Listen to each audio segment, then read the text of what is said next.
Tiesiog nafta! Uragans Guntras Vetra! Baltijos prospektą užteršims! Nu klausykit, vyrukai. Nu kas yra dabar, ką? Latvijas, pažiūrėkit, kaip nervuoja.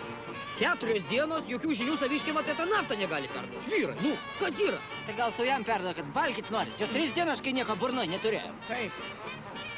Ei, Latvijas bimbals, Lietuvas bernitys, Iedals Latvijas protas. Ei, Lietuvas bernaitys! Rygas prota, ner! Rygas balzamą ant glotkę stikliuką! Nepatrapyti! Vyrai, nu tai kaip jūs nesuprantat? Latvijas jau dabar pasakė, jeigu nerandam naftos, tai nei patys valgyt, nei mūsų leis. Nu tai, bet tai kokias dabar ta nafta dabar taip suinteresuotas nesu? Vyrai, tai kaip jūs nesuprantat? Jeigu Latvija suras nors šlakelį naftos nutekėjusios, taigi visam pasaulyje atraportuos, kad būtingę pastatėm ir užteršiam jūrą, nu. Lietuvas viršiniek!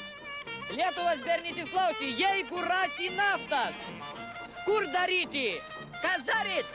Kas daryt? Nu, Lietuvos sandalą! Rašysim laiškas! Lietuvos nacijos organizacija! NATO, Europos Sąjunga, Liundalį! Vyrai, taigi sako rašys laiškus. Į nacijų organizaciją, NATO, Latga, Kalėdų seniui. O kas tam laiške bus? Kas? Ei, Latvijas bimbal! Laišką turi ne nomenklatūros, Gruodzenė ekskavatorius. Iniciatorius Lietuvos kastuvas ir Lietuvos kibirs, klausęs. Ha!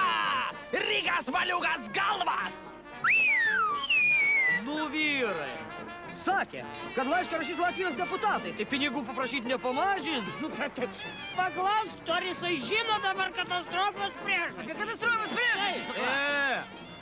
Naftas katastrofas priešas! Naftas žarnas trūkums!